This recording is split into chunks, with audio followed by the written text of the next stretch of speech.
just a little bit of disclaimer. And by the way, if there is ever a video that I make that should go to millions of people, and it's going to count on each one of you to make this happen, this is the one. Because at the end of this video, I am going to be giving you an opportunity to actually do something which you can do, number one, for free, and number two, to start taking action, to stand up against all of the tyranny that's happening. So do not wait to the, don't jump out of the video till you get to the end, because I'm giving you the way that we as a people can rise up against what's happening. So please stay through the video for this, and make sure of all the videos that I've produced, this is the one that if we make it go viral, and more importantly, if we act on it, this is the one that is going to take us over the top. So, and you got the title of it in the media. It was called Informed Consent, You Are a Lab Rat. And the reason I came up with this was I got an interesting message from Don. He's a guy who packs sardines. Now, little disclaimer, I have never in my life understood sardines. I don't like sardines. I am not a sardine fan. And I never actually thought I'd have a reason to talk about sardines on any application of anything, anywhere. But Don sent me a bunch of messages about what's happening with the opening of the sardine packing plants in California. And he was talking about all the challenges that they're facing with respect to all of the distancing and all of the masking and all the kinds of stuff that actually are a conflict for a lot of people. But he was sharing that with me, and I thought, you know what, I'm going to look into some things, because I'm sick and tired of people like Don and other millions of Americans working hard who are actually being subjected to capricious and arbitrary rulings by governors who have never lifted their hands in labor ever. Ever. And it's time that we people who actually know what it feels like to be standing in the mud and to work with our hands and to work in real jobs around the country, it's time that somebody actually looks after us. So I asked the question. The question was, what's going on with this bizarre statement that you hear governors make and several people in the Public Health Administration make about, you know, we're not going to be able to lift the state of emergency until we have a vaccine or until we have a therapy. And that got me thinking, there must be a law that I haven't read, and that's a rare thing, because I try to stay on top of all federal statutes, not only in the U.S. but around the world. I actually try to read as much as I can, and I was quite troubled by the fact that I had never read the 21 Code of Federal Regulations with the precision that I should have. Now, I did read it, and for those of you who don't know, the 21 Code of Federal Regulations is the rules that govern the Food and Drug Administration. And those rules are set out for the guidelines of how we constitute what is safe and what is effective in medicine in the United States. Now, rules on informed consent, which is actually one of the early sections of the provisions of the Code of Federal Regulations that govern the FDA, say in section 50.20 that except as provided in 50.23 and 50.24, no investigator may involve a human being as a subject in research covered by these regulations unless the investigator has obtained the legally effective consent of the subject or the subject's legally authorized representative. And the funny thing is, I read that in the past, but I actually never looked at references 50.23 and 50.24 until Don started sending me messages, and I was like, hold on a minute, there's an exception. Because I was under the impression, mistakenly, that after the Second World War, the world kind of got together and actually realized that it would be a bad idea to repeat what Nazi Germany did, where they actually did human experimentation without consent. And you're all familiar with the Nuremberg trials and the Declaration of Helsinki, which became the law in terms of the morality of medical research. But the problem with the Declaration of Helsinki and the problem with the trials in Nuremberg was that the United States and other countries specifically decided that while they wanted to punish the Germans for what they did during the Second World War, they wanted to keep a wiggle room out clause that allowed them to continue to do human experimentation on people without their consent. That sounds like the pot calling the kettle black, and that's the reason why it sounds like it, is because it's illegal, immoral, and unethical. But Section 50.23 and Section 50.24 gives, in 50.23, the Department of Defense an opportunity to waive all requirements of informed consent for anybody serving in the military, which means that if you are serving in the military or you're part of any of the branches of the armed services, you actually not only have no rights to informed consent, but it's worse than that. That sounds bad enough. What's worse than that is the Supreme Court, in a very famous case of the United States v. Stanley, decided that not only do you have no rights, but you have no redress either. Congress thankfully passed a law later, and I'm going to get to this law, that actually gave a tiny bit of room for people who have been severely harmed by federal government research without their consent, a way to get redress. But the law and the Supreme Court actually ruled that basically the Department of Defense can waive informed consent and can do basically anything they want to anybody in the military. 50.24 is more problematic, and this is the one that I was asleep at the switch on. It can be suspended in situations where the President of the Department of Health and Human Services declare an emergency. And I was sitting there going, well, hold on a minute. So why are all these people, why are all these governors keeping on saying something that sounds absolutely ludicrous? When they say that they want to keep their states closed until there's a therapy or a vaccination, I'm sitting there going, any smart human being who reads any science at all knows that safe and effective treatments take years, not months, to actually achieve. And then all of a sudden, I started going down the rabbit hole of 50.24, and I found something really problematic. What I found was a thing called CMCs. MCMs. CMCs, MCMs. So many acronyms these days. MCMs, medical countermeasures. And I want to read what the Federal Register has, and this is the law in the United States, that during declared emergencies, medical industry is exempted from liability. And you heard what I just said. If you declare an emergency, the current 1,379 trials on medical devices for diagnostics and therapeutics around coronavirus, every single one of those manufacturers, every single one of those individuals from the date of the declared emergency has immunity from any liability. They can literally poison you, they can literally kill you with their therapy, and there is no recourse in law courtesy of the exemption that's in 21 CFR. And I'm going to read exactly what it says. This actually is the language. Provides liability immunity to certain individuals and entities, covered persons, against any claim of loss caused by, arising out of, or relating to, or resulting from the manufacture, distribution, administration, or use of medical countermeasures, covered countermeasures, except for claims of willful misconduct as defined in the PrEP Act. In other words, the reason why governors are so dedicated to keeping up the illusion of a pandemic and the illusion of the state of emergency is because it turns out that any action taken under an emergency use authorization by the FDA, any action taken by any manufacturer for any research that they're doing, they get a get-out-of-jail-free card, and they can do anything that they want, and they have no immunity, or they have no liability. They have absolute immunity. For those of you who have the time to do it, I highly recommend Elsong Richardson's article, When Human Experimentation is Criminal. And I'm going to have the reference to that at the bottom of the video when you see this on YouTube. But it's a really important thing to look at. But there's a little tiny problem, and I told you there's going to be hope at the end of this very disappointing, very abysmal, very unfortunate set of facts. The hope is that under Section 50.24, Anthony Fauci and the CDC and all the criminal co-conspirators I've talked about before at the Department of Health and Human Services forgot to read a little tiny clause. And I love when people who are criminals forget to do the crime all the way. You know, that happens, right? It's the guy who robs the bank and leaves his gloves in the bank, or it's the guy who leaves the murder weapon in the vehicle. Like all of those stupid things where you go, dude, you got all of the rest of the crime right. You forgot one thing.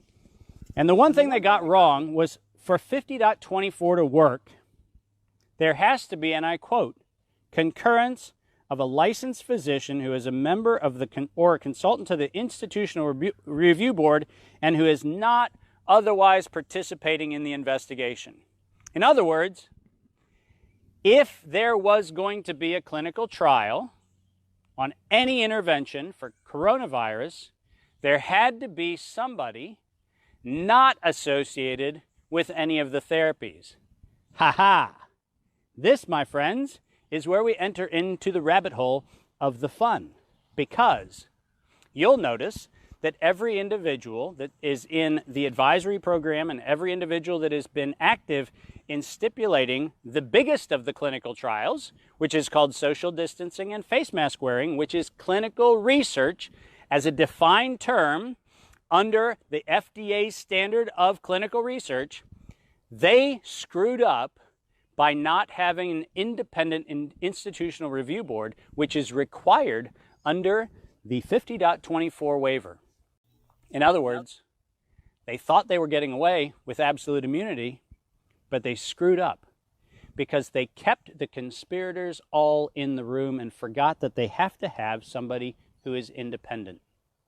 Now, I have spent a long time trying to figure out, how do the Dons of the world, and how do the Stacys of the world, and how do the Kims and the Daves and the everybody else's of the world have a cause of action if you don't have 10, 20, 30 grand to hire an attorney? Well, thanks to Don, I read the entirety of the case United States versus Stanley, case that was argued in 1986. And while Justice Antonin Scalia gets my absolute loser of the week, right, because he's the guy who decided for the majority and basically came up with this doctrine that says that the U.S. can get away with anything and is absolutely incapable of having their immunity pierced.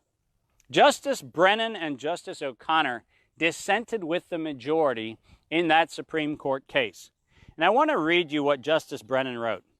The court confers absolute immunity from money damages on federal officials, military and civilian alike, without consideration of long-standing case law establishing the general rule that such officials are liable for damages caused by their intentional violation of well-established constitutional rights. That is the absolute statement by Justice Brennan. And Justice O'Connor says, no judicially crafted rule should insulate from liability the involuntary and unknowing human experimentation alleged to have occurred in the case. And the case, remember, was actually an outgrowth of the MK Ultra case. This was when the CIA and DOD were injecting people with LSD and then trying to figure out what the side effects were. Indeed, as Justice Brennan observes, the United States military played an instrumental role in the criminal prosecution of Nazi officials who experimented with human subjects during the Second World War, and the standards that were the Nuremberg military tribunals developed to judge the behavior of defendants stated that, quote, voluntary consent of human subject is absolutely essential. Did you hear what she said? Is absolutely essential to satisfy moral, ethical, and legal concepts. That was, by the way, upheld in the United States v. Brandt, and it was part of the war criminals trial at the Nuremberg military tribunal under the control of the Law 10 in 1949. If this principle is violated, the very least that society can do is see that victims are compensated as best they can be by the perpetrators. I am prepared to say that our Constitution's promise of due process of law guarantees this much. That is a quote from Sandra Day O'Connor. That's a pretty clear statement, isn't it?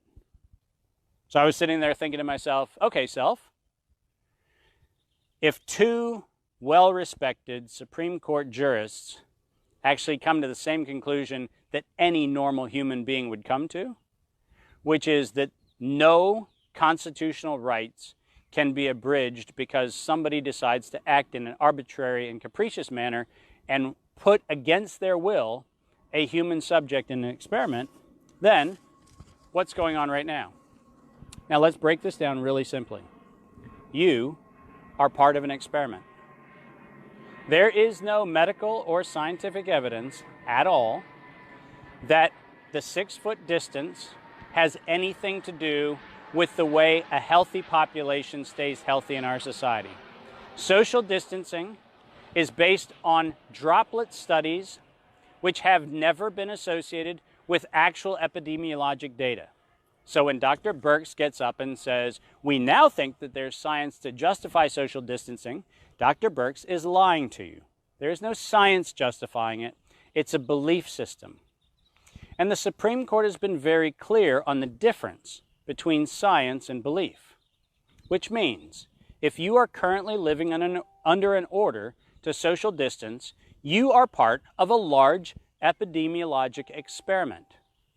There is no science for this. You are a lab rat.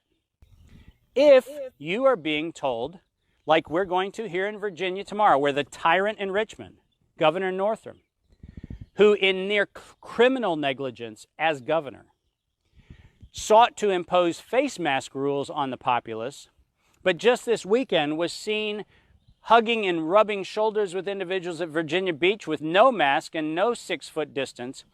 But because he's a tyrant, and because when he was at the Eastern Virginia Medical School, who should be ashamed of him and should sponsor his disbarment from any Virginia medical board, the tyrant that is Governor Northam seeks to impose upon the population of Virginia a face mask ordinance. But here's the problem. There is no scientific evidence that those work, and more importantly, there is very specific evidence that they actually impair the healthy functioning of society. You, if you are asked to wear a face mask, are a lab rat. All right, I also want to jump in. Something that a lot of people don't bring up, and that really needs to be brought up, is not only is this an experiment, and I think this is really the main experiment, and I was just seeing this on chat, social engineering. How far the government wants to know how far we have been social engineered to just do what we're told.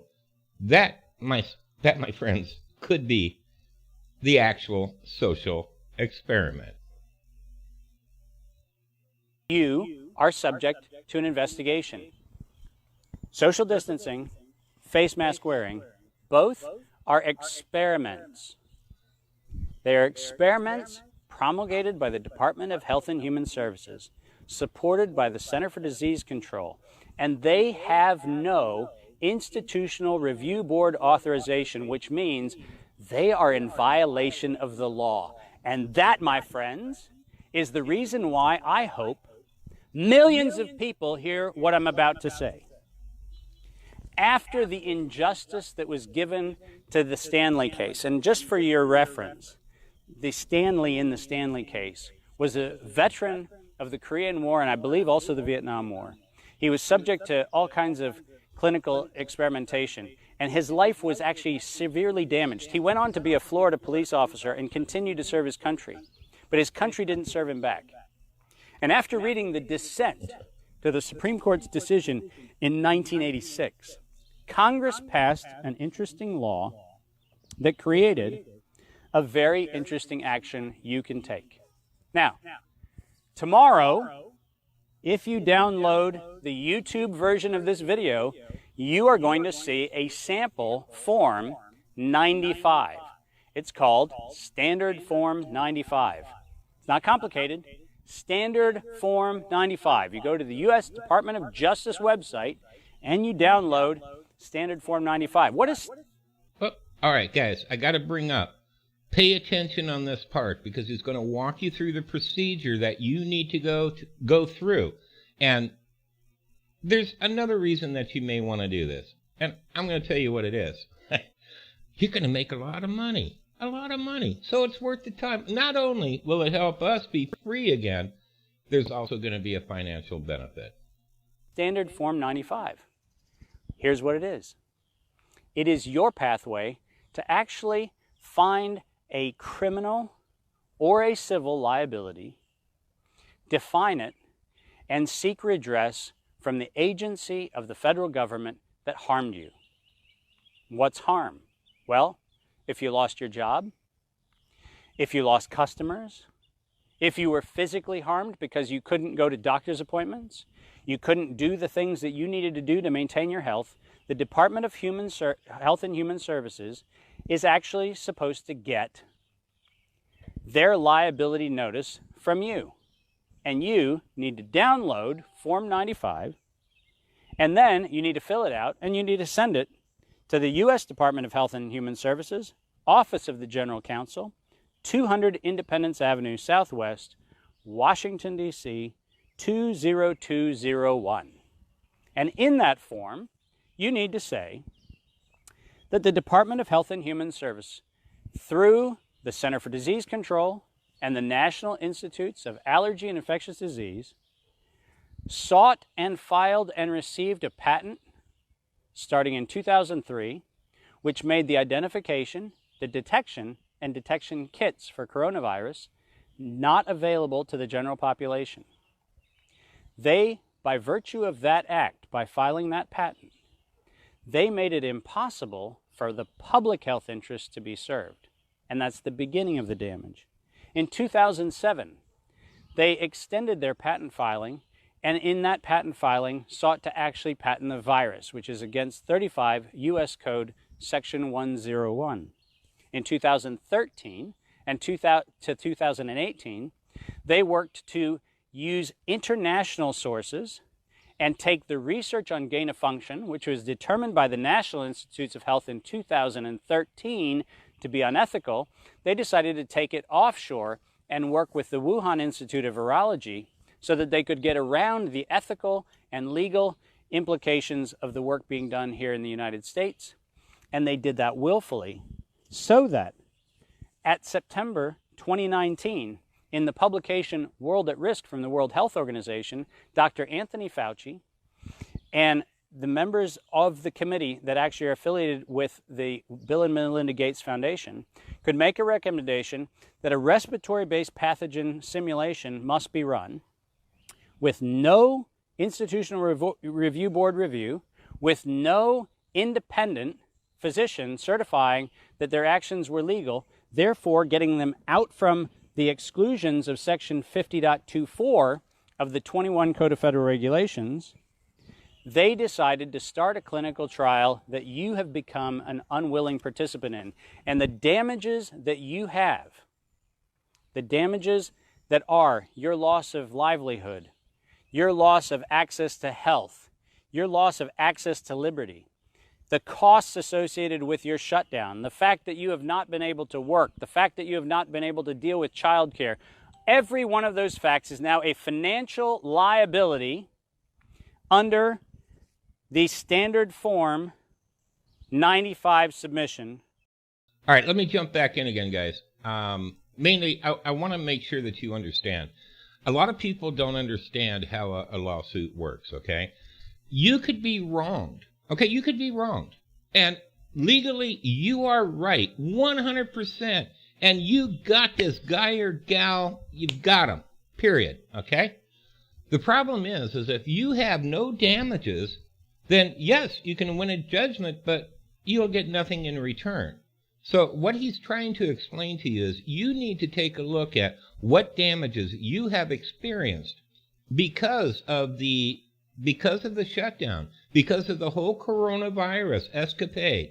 It could even be so much as you couldn't take the bus anymore because you didn't have a face mask. That actually does work, because if you're not allowed to get on the bus and you lose your job, or let's say you didn't make it to a meeting in time and you lost money because you didn't make it to that meeting. Are you guys getting the idea of this?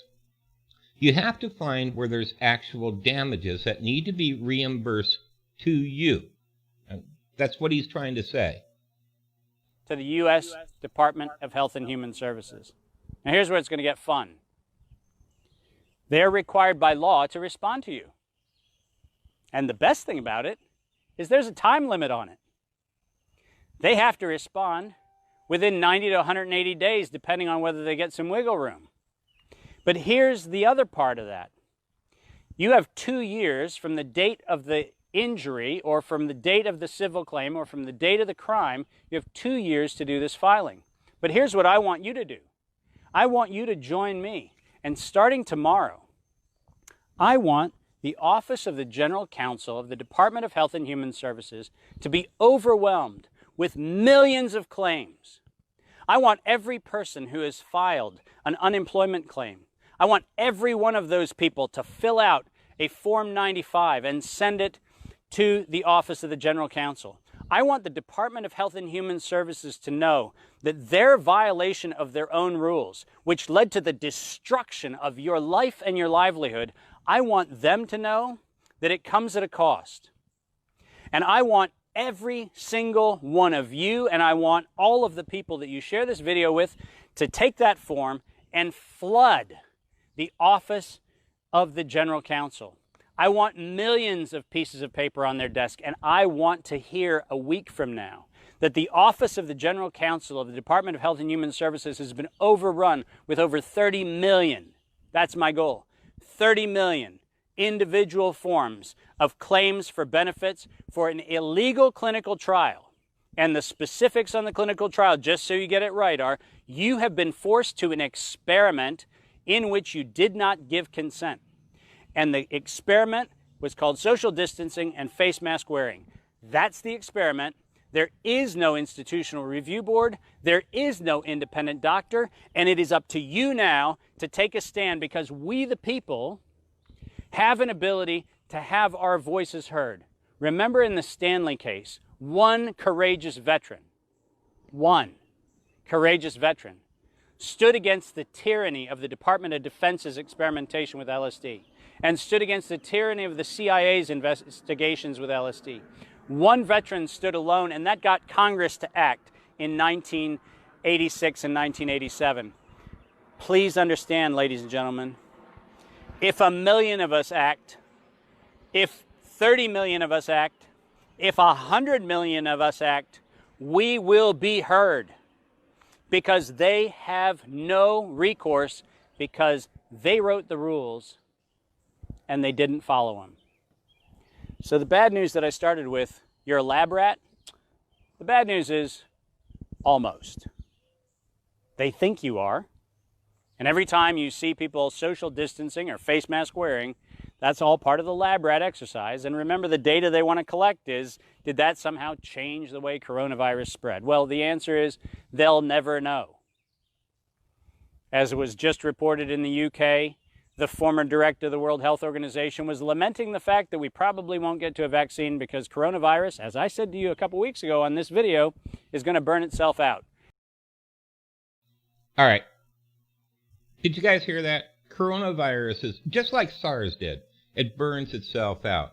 Well, unless, of course, you can keep people separated in their own homes and have a fresh new batch of people to have spreading it. That stretches out the life expectancy of the, if you want to call it coronavirus, coronabacteria, whatever. Okay, it stretches out the viability of that particular disease.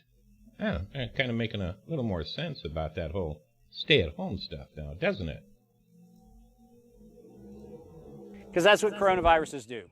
But the bad news is, just because that's a fact does not mean that you can let tyrants like Governor Newsom and Governor Northam and Governor Cuomo and others get away with what they have done. And it doesn't mean that you can let tyrants in the name of public health deprive you of what the Supreme Court found to be fundamental as an absolute guarantee of constitutional liberty. You can do something about it, and tomorrow you'll see a sample form that you can download, you can share, you can use with all of your friends and all your associates, and I want to see 35 million of us standing together and actually sending the bill for this crime to the place that it started, the United States Department of Health and Human Services. It's time that the snake bites back. It's time for the rats to actually eat the cheese. Because this experiment with this action is over. Thanks very much, and share the heck out of this thing. Talk to you next week.